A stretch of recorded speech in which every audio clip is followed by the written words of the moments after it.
రాత్రి పండగంటి సందడల్లి చేరుకున్నారు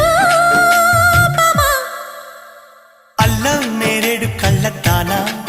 ప్రేమ వల్ల పడ్డానే పిల్లదానా